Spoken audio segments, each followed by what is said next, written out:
अब हम लोग आ गए हैं द कोफिशिएंट ऑफ वेरिएंस। ये हम लोग के पास टॉपिक है क्या, the coefficient of variance.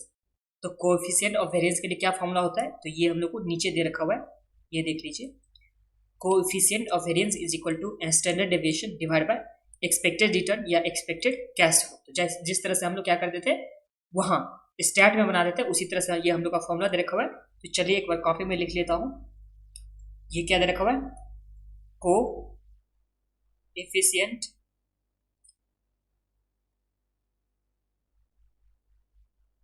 Of variation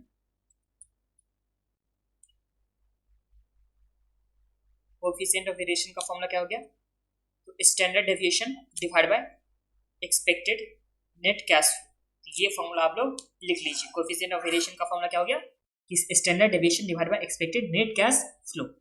अब ये समझ में आ जाइए जो हम लोग को दे रखा हुआ है इलस्ट्रेशन नंबर 4। तो स्टार्ट करते हैं। इसमें क्या दे रखा हुआ है, सबसे पहले कि calculate coefficient of variation based on the following information. तो हम लोग को इन्फॉर्मेशन दे रखा हुआ है जिससे क्या निकालना है, तो कोएफिशिएंट ऑफ वेरिएंस। अब कोएफिशिएंट ऑफ वेरिएंस के लिए फॉर्मूला क्या होता था, तो स्टैंडर्ड डेविएशन में हम लोग डिवाइड करते थे एक्सपेक्टेड नेट कैश फ्लो से। इससे डिवाइड करने से हम लोग को निकल कर आ जाएगा। अब ध्यान दीजिए, प्रोजेक्ट ए दे रखा हुआ है, पॉसिबल इवेंट दे रखा हुआ है जिसमें ए से लेकर के ई तक, और उसके बाद प्रोजेक्ट ए और प्रोजेक्ट बी दोनों में कैश फ्लो दे रखा हुआ है और उसका प्रोबेबिलिटी दे रखा हुआ है, फिर कैश फ्लो, उसके बाद प्रोबेबिलिटी हम लोग को दे रखा हुआ है।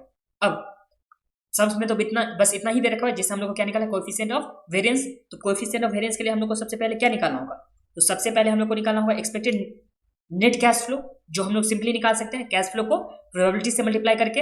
एंड उसके बाद स्टैंडर्ड डेविएशन, तो स्टैंडर्ड डेविएशन पहले हम लोग वेरिएंस निकालेंगे, वेरिएंस का फिर स्क्वायर रूट कर देंगे, तो हम लोग को क्या निकल के आ जाएगा, स्टैंडर्ड डेविएशन।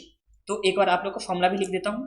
देखिए, एक्सपेक्टेड नेट कैश फ्लो का फॉर्मूला क्या होता था, तो हम लोग कैश फ्लो में मल्टीप्लाई कर देंगे प्रोबेबिलिटी से। तो ये हम लोग आ गया एक्सपेक्टेड नेट कैश फ्लो। फिर उसके बाद वेरिएंस का फॉर्मूला क्या होता था, तो वेरिएंस में फॉर्मूला होता था समेशन ऑफ यहाँ पे cash flow minus expected net cash flow, और इसका होल स्क्वायर करते थे और इसको पीआई से मल्टीप्लाई करते थे। तो ये हम लोग का क्या आ जाता था, वेरिएंस आ जाता था। और एसडी का फॉर्मूला क्या होता था, स्क्वायर रूट ऑफ वेरिएंस। तो ये हम लोग का तीनों फॉर्मूला हो गया। इसी तीनों फॉर्मूला से हम लोग बनाने वाले हैं ये कोएफिशिएंट ऑफ वेरिएशन। तो चलिए कॉपी में आ जाइए आप लोग। ये रहा हम लोग के पास इलस्ट्रेशन नंबर 4। इलस्ट्रेशन नंबर 4, इसमें देखिए सबसे पहले तो इवेंट हो जाएगा। तो यहां लिख देता हूं इवेंट में लेकर के ए से लेकर के ई तक है, तो ए बी सी डी और ई। इसके बाद प्रोजेक्ट ए दे रखा हुआ है और क्या दे रखा है, प्रोजेक्ट बी। तो यहाँ पे दोनों प्रोजेक्ट हैं, एक प्रोजेक्ट ए भी है और प्रोजेक्ट बी भी दे रखा हुआ है जिसमें कैश फ्लो है और उसके बाद प्रोबेबिलिटी दे रखा हुआ है। तो हम लोग को क्या आ जाएगा, एक्सपेक्टेड कैश फ्लो, और यहाँ भी कैश फ्लो दे रखा हुआ है और उसके बाद प्रोबेबिलिटी दे रखा हुआ है। तो हम लोग को क्या आ जाएगा, एक्सपेक्टेड कैश फ्लो। और यहाँ पे एक्सपेक्टेड कैश फ्लो को टोटल करेंगे तो ये क्या आ जाएगा, एक्सपेक्टेड नेट कैश फ्लो, दोनों ही केस में। तो चलिए लिखते हैं कैश फ्लो जो दे रखा है 10,000, 12, 14, 16 और 18। तो ये लिखिए 10,000, 12,000, 14,000, उसके बाद 10 के बाद कितना था, 10, 12, 14, 16 एंड उसके बाद दे रखा हुआ 18,000। तो ये हम लोग के पास कैश फ्लो आ गया। अब कैश फ्लो के बाद प्रोबेबिलिटी जो हम लोग को सबसे दे रखा उसी तरह से हम लोग लिख देते हैं यहाँ 0.1, 0.2, 0.1, फिर 0.2, फिर 0.4, फिर 0.2, 0.1, फिर 26, 22, 18, 26, 22, उसके बाद 18,000 एंड उसके बाद 14,000 और उसके बाद 10,000। ये हम लोग के पास क्या दे रखा हुआ, तो ये हम लोग के पास कैश फ्लो दे रखा हुआ है और इसका प्रोबेबिलिटी भी दे रखा हुआ है जो है 0.1, 0.15, 0.1, फिर 0.15 एंड उसके बाद 0.5, फिर 0.15 एंड उसके बाद रखा हुआ है 0.1। तो ये तो हम लोग के पास प्रोबेबिलिटी है, तो इसे निकालिए। अब मल्टीप्लाई करके, ये तो सिंपल है, निकालिए फास्ट में थोड़ा। 1,000, 4800,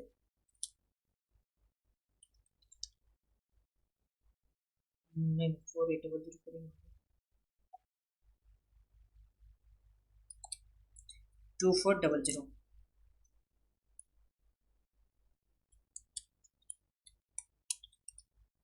4,000, 5600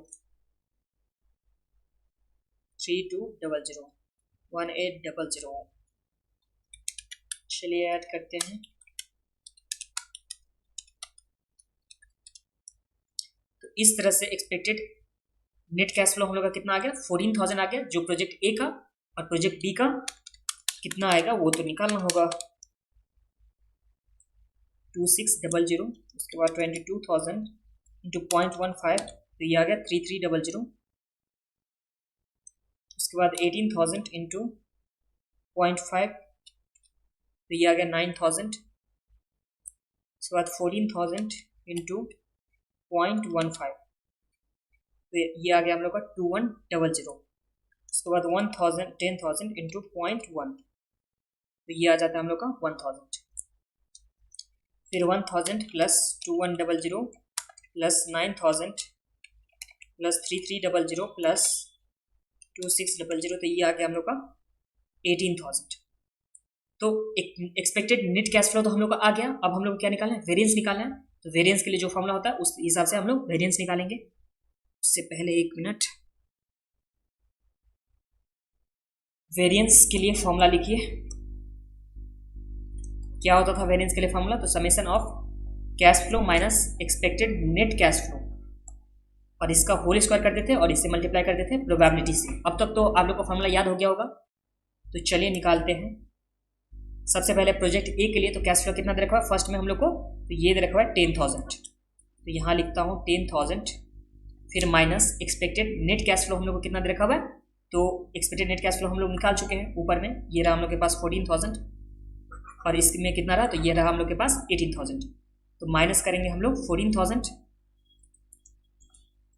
एंड उसके बाद इसका होल स्क्वायर करेंगे और इसमें प्रोबेबिलिटी से मल्टीप्लाई करेंगे, जो प्रोबेबिलिटी कितना है 0.1। चलिए फास्ट में आप लोग कीजिए। तो ये रहा 12,000 माइनस 14,000 और इसमें मल्टीप्लाई करेंगे इसकी प्रोबेबिलिटी जो कितना दे रखा है 0.2। फिर प्लस 14,000 माइनस 14,000 इंटू प्रोबेबिलिटी दे रखा है 0.4। फिर प्लस 16,000 माइनस 14,000 इंटू इसका प्रोबेबिलिटी कितना दे रखा है, तो ये दे रखा है 0.2 प्लस 18,000 माइनस 14,000 और इसमें प्रोबेबिलिटी कितना दे रखा है, तो ये दे रखा है हम लोग के पास 0.1 और तो नहीं दे रखा है ना। तो ये हम लोग का प्रोजेक्ट ए का हो जाएगा। इसे सॉल्व कीजिए, एक ही बार में सॉल्व करेंगे कैलकुलेटर से। तो 10,000 माइनस 14,000 हाँ इक्वल टू करेंगे तो कितना आ जाता है, उसमें इंटू इक्वल टू फिर m प्लस नहीं उसके में प्रोबेबिलिटी से मल्टीप्लाई फिर m प्लस। फिर इसी तरह से ये आ जाएगा 12,000 माइनस 14,000 इंटू इक्वल टू फिर इसमें प्रोबेबिलिटी है 0.2 फिर m प्लस। फिर उसके बाद है 14, ये तो कुछ भी नहीं होगा, तो 16,000 माइनस 14,000 इंटू इक्वल टू फिर इसमें प्रोबेबिलिटी 0.2 m प्लस। उसके बाद है 18,000 माइनस 14,000 इंटू इक्वल टू फिर इसमें प्रोबेबिलिटी 0.1 m प्लस MRC। तो ये हम लोग आ गया 48 लाख। 48 लाख हम लोग का क्या आ गया, वेरिएंस आ गया। तो स्टैंडर्ड डेविएशन कितना आ जाएगा, तो स्टैंडर्ड डेविएशन इस केस में आ जाएगा, वेरिएंस का स्क्वायर रूट होता है ना, तो ये आ गया 48 लाख का स्क्वायर रूट। तो ये आ जाता है 2190.89। ये हम लोग का क्या आ गया, स्टैंडर्ड डेविएशन आ गया। अब स्टैंडर्ड डेविएशन तो हम लोग का आ चुका है। तो स्टैंडर्ड डेविएशन जैसे ही आ चुका, तो इससे हम लोग क्या निकाल सकते हैं, तो निकाल सकते हैं कोएफिशिएंट ऑफ वेरिएशन। तो चलिए निकाल लेते हैं यहीं पे coefficient of variation. Coefficient of variation, इसके लिए क्या फॉर्मूला होता था, तो इसके लिए फॉर्मूला होता था standard deviation divide by expected net cash flow. जो स्टैंडर्ड डेविएशन कितना है 2190.89 और यहाँ पे एक्सपेक्टेड नेट कैश फ्लो कितना दे रखा हुआ है, तो ये दे रखा है हम लोग का 14,000। तो ये आ जाएगा हम लोग का डिवाइड बाय 14,000, तो ये आ गया हम लोग का 0.15 0.156 ये हम लोग का क्या आ गया, तो ये आ गया कोफिशिएंट ऑफ वेरिएशन। यहाँ तक तो आप लोग को कुछ भी प्रॉब्लम नहीं है। सबसे पहले हम लोग क्या निकाले, तो एक्सपेक्टेड नेट कैश फ्लो निकाले, उसके बाद वेरिएंस निकाले, उसके बाद हम लोग निकाले हैं कोफिशिएंट ऑफ वेरिएशन जो प्रोजेक्ट ए के लिए था। अब हम लोग प्रोजेक्ट बी के लिए निकालते हैं। तो आ जाइए यहाँ पे निकालते हैं प्रोजेक्ट बी के लिए। यहाँ पे लिख दिया था क्या मैंने, प्रोजेक्ट ए। अब इसी तरह से प्रोजेक्ट बी का निकालिए यहाँ पे नीचे। इसमें डायरेक्ट वेरिएंस में कुछ फॉर्मूला नहीं लिखता हूँ, डायरेक्ट स्टार्ट करता हूँ। तो यहाँ पे 26,000 और इसमें से माइनस करेंगे एक्सपेक्टेड नेट कैश फ्लो जो हम लोग यहाँ पे निकाल चुके हैं 18,000। तो माइनस 18,000 इसका होल स्क्वायर और इसमें मल्टीप्लाई होगा प्रोबेबिलिटी से 0.1 प्लस 22,000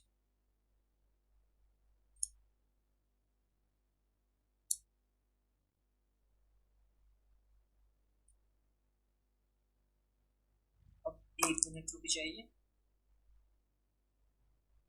रिकॉर्डिंग हो रहा है ना, सेकंड पॉज कर दीजिए, रिकॉर्डिंग हो रहा है। तो आ जाइए, उसके बाद कितना रखा था हम लोग के पास 22,000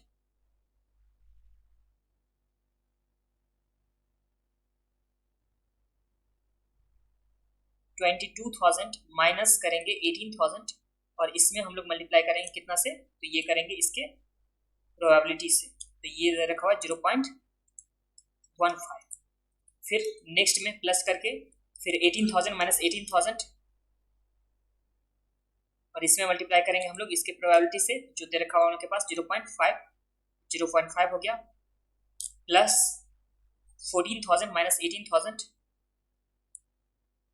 और इसमें मल्टीप्लाई करेंगे इसके प्रोबेबिलिटी जो दे रखा हुआ हम लोग का 0.15। फिर प्लस 10,000 माइनस 16,000 माइनस 18,000 और इसका प्रोबेबिलिटी कितना दे रखा हुआ है, तो ये दे रखा हुआ 0.1। तो 0.1 ये हम लोग के पास दे रखा है वेरिएंस का। तो चलिए वेरिएंस निकालते हैं।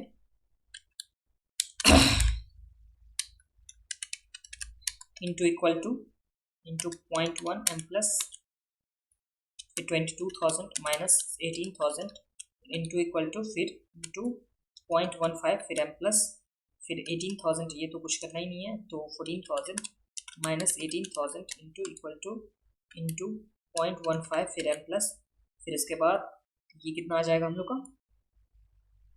10,000, कितना है 10,000 क्या, yes 10,000 minus 18,000 into equal to और इंटू 0.1। तो ये कितना आ जाता है हम लोग का वेरिएंस, तो इस केस में आ गया 176 लाख, ये हम लोग आ गया वेरिएंस में 176 लाख वेरिएंस आ गया। इस वेरिएंस से अब हम लोग क्या निकालेंगे, तो स्टैंडर्ड डेविएशन। तो स्टैंडर्ड डेविएशन का क्या फॉर्मूला होता था, स्क्वायर रूट ऑफ वेरिएंस जो है 176 लाख का स्क्वायर रूट। तो ये कितना आ गया हम लोग का 4195.23 ये आ गया। अब इससे क्या निकालेंगे हम लोग, कोएफिशिएंट ऑफ वेरिएशन। तो इसके लिए फॉर्मूला क्या होता था, तो ये हम लोग का होता था standard deviation divide bye coefficient of variation का स्टैंडर्ड डेविएशन डिवाइड बाय हम लोग का क्या होता था एक्सपेक्टेड नेट कैश फ्लो।